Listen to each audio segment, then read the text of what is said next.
everybody, what's up? I'm Bianca. And I'm Kiara, the Dambrosiotwins. Welcome back to Next Chapter with B and C. Today, we are literally so excited because we're going to be interviewing the New York Times best-selling author of the School for Good and Evil series, Soman Chainani. So right now we're here with Soman Chainani, the author of the School for Good and Evil series. Thank you so much for coming on today. My pleasure. Thanks so much for having me. This is great. Of course, we love this series and we just want to know more about the creative process behind this story. So how did you come up with the School for Good and Evil in the first place? You know, I think growing up, I always was obsessed with Disney movies, but I was always rooting for the villains instead of the heroes. And I think over time, I started to wonder why the villains never got their own story, you know, and I thought if you reversed it, if you watched Star Wars, for instance, or Harry Potter or any of the Disney movies from the villain's point of view, wouldn't we root for the villains and think the hero was annoying, right? Wouldn't we want the hero to die every time they popped up? And so I just realized it was a matter of perspective. And I think more and more I started to think, you know, what if there was a fantasy universe where you got to explore both the heroes and the villains and choose who to root for? And I think little by little, I came up with this idea of balance and a pen that was neutral and this kind of, you know, world where there was more neutrality between good and evil. Wow, that's a good answer. That's a really good answer. So who was your favorite and least favorite character to write for in the series? I think Sophie was always my favorite because she's the most me, I think, in a lot of ways. She's the way I think and the way I sort of operate in a lot of ways. Agatha was more of my conscience. So I think Sophie was definitely my favorite.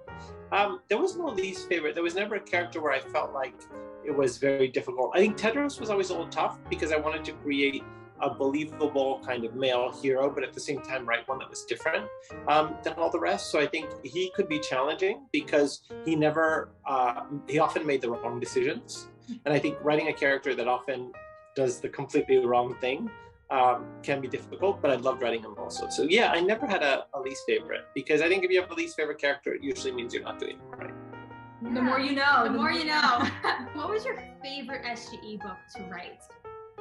You know, they all, when I look at them now, because it's been, 10 years of writing them, and it's been, I think, 2 years since I finished the last one. I think I look at them each as a different sort of period in my life. I don't think of them as favorite or least favorite. I just think of them as almost like an era. You know, you sort of look back at your life at different eras. Like, oh, that was when I was in love with this person. That one was when I was struggling with some health stuff. Like every book has a different sort of, period. I think 3 was a very special book in that I think like I almost like drove myself into the ground and sort of killed myself writing that book. It was just such an intense, complex book. And I think it turned out exactly the way I wanted. And then 5 was probably the one I had the most fun with. So I think those are the 2 that kind of stand out as kind of special experiences. Who was your favorite relationship to write for? We have Agatha and Tedros. We also have Agatha and Sophie's friendship. Who was your favorite to write for? I think Agatha and Sophie's friendship, because whenever they're together, there's this kind of deep intensity to it, you know?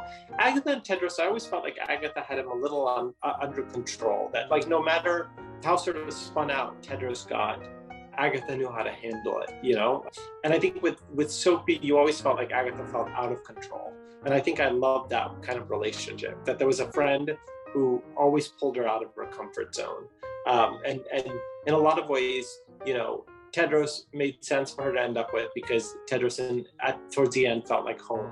But Sophie was always that kind of challenging presence to Agatha that really pushed her to become more herself. I mean, you've written 6 books in the School for Good and Evil series alone. Do you have a favorite scene or chapter that you think about and you're like, man, I just had an amazing time coming up with it? Yeah, it's a good question. I think Chapter 26 in book 4, Date Night in Sherwood Forest, is one that stands out because I thought it was quite adult, that chapter. And I remember my editor being like, oh my God, you're basically writing, a 60-page chapter about every couple going on a date. And it was my feeling of pulling the book into YA territory, and the dates were all kind of adult in their own way. I just thought that chapter was a really special chapter. That book was all designed to kind of lead to that one, and every once in a while I'll have a reader be like, oh, it's my least favorite chapter in the series. And I'm like, well, it's my favorite. So unfortunately, it's not a democracy. So I think ultimately to me that was the kind of defining chapter of the series. There's so many amazing scenes in the entire series that I think about or I'm rereading. We reread all your books. It's amazing. And so I wanted to ask you a question about book 1 specifically, because at the end, there's a huge cliffhanger. And I want to know, did you always know about that scene at the end, or did you sort of figure that out as you were writing? Like, oh, this is where the characters need to end up at.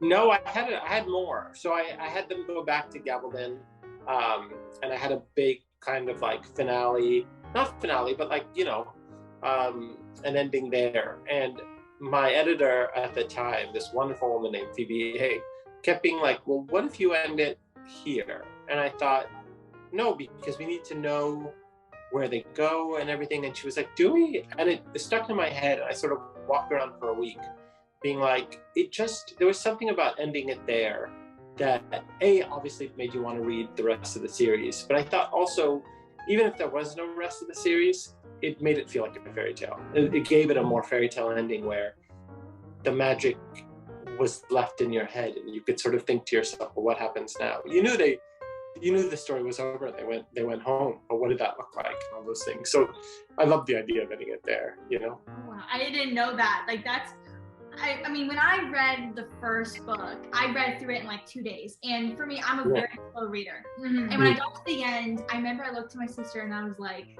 he did not just do that. He did not just do that. And I'm glad to know that there's another version where you didn't do that. But, you know, you did. There was none. And looking back, it set the tone for the rest of the series where you knew that every book was going to have a very kind of sharp ending. And I think had I ended that first book in a more kind of Harry Potter-esque way where they go back home and you sort of have a more kind of slow lead into the next book, I don't think it would have felt as SGE in retrospect.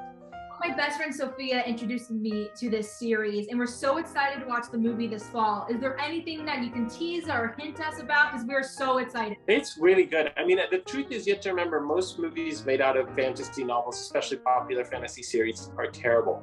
And I think what's awesome about this one is it escapes that curse, you know? Because in 95% chance, they use, like, if you look at like Artemis Fowl and Percy Jackson and many others that I won't name that everybody knows, they're usually really awful.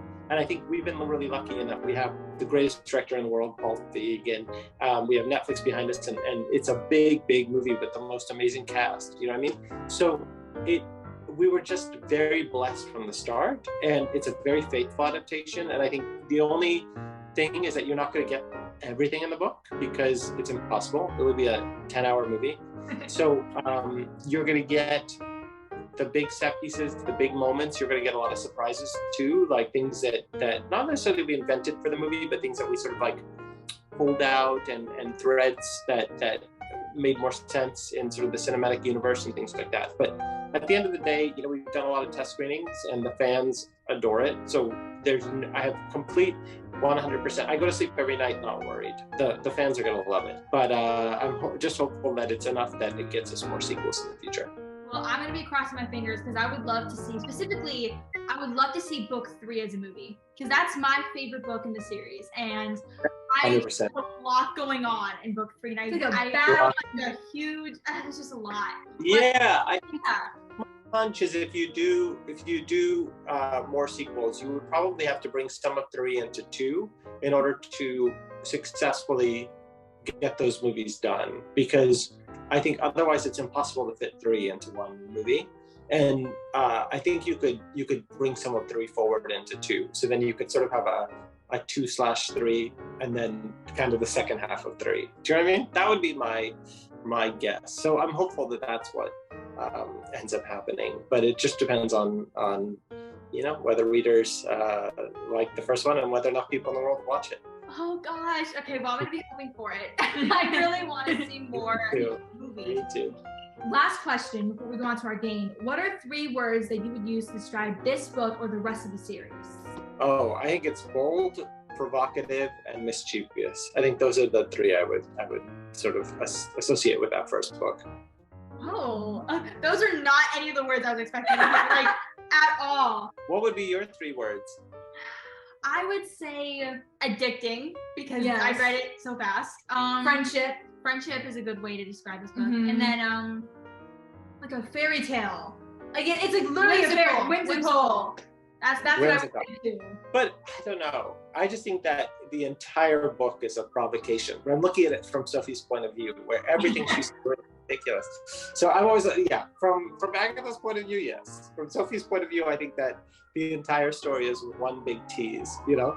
I love this series, and I just cannot wait to see the movie. I think it's gonna be an amazing, amazing film, and I hope for more movies in the future. Let's keep our fingers crossed. I hope so too, you know? And the main thing is that I'm hopeful that the movie leads more people to pick up the books, that it's the universe they'll want to spend time in, and they'll discover all the sort of hidden secrets that, you guys have already discovered.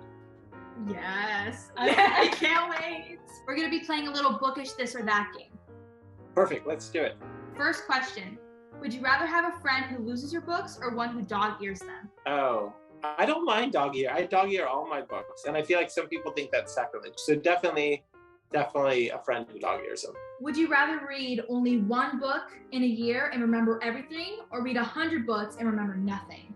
One book and remember everything. I'd love to reread books, so I think that's just an important part of who I am. Would you rather secretly love a book that everyone else hates, or secretly hate a book that everyone else loves? Oh, that's a good one.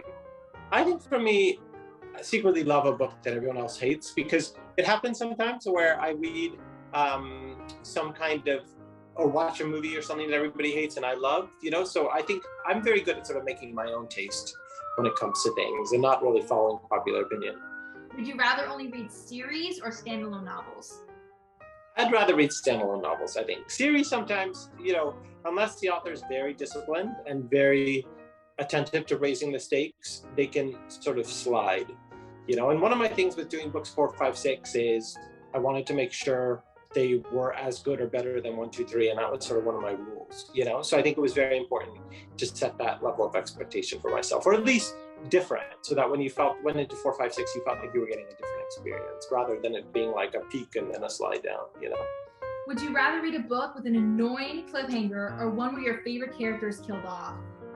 Oh, I don't like cliffhangers. I like if cliffhangers are well done, they're fantastic. I mean, that's what life is. Every day is a cliffhanger if you think about it. Would you rather wait 5 years for the final installment in a series, or get it now, but you have to read every spoiler before you can start reading it? Oh, I'd wait 100 years for a good version of an ending. Yeah, 100%. I don't mind waiting. I'll wait for it as long as it's good. We're gonna ask you one last one. Would you rather have every word of your favorite novel tattooed on your skin, or always playing an audio in the background for the rest of your life? Oh, audio. I'm not a big tattoo fan, I think, because I enjoy the impermanence of everything, I mean, tattoos on other people are great. I just think for myself. I never felt like there was anything that I could consider permanent ever, So, but yeah, playing in the background, sure. At the very least, I could put earphones in. Well, thank you so much from the bottom of my heart for coming pleasure. on today. We absolutely love the series, and we are so excited to see what comes next in the SGE universe. And yeah, thank you so much. Thank you. Thanks for having me. I appreciate it. Of course, thank you. Bye. All right, bye. See you guys soon.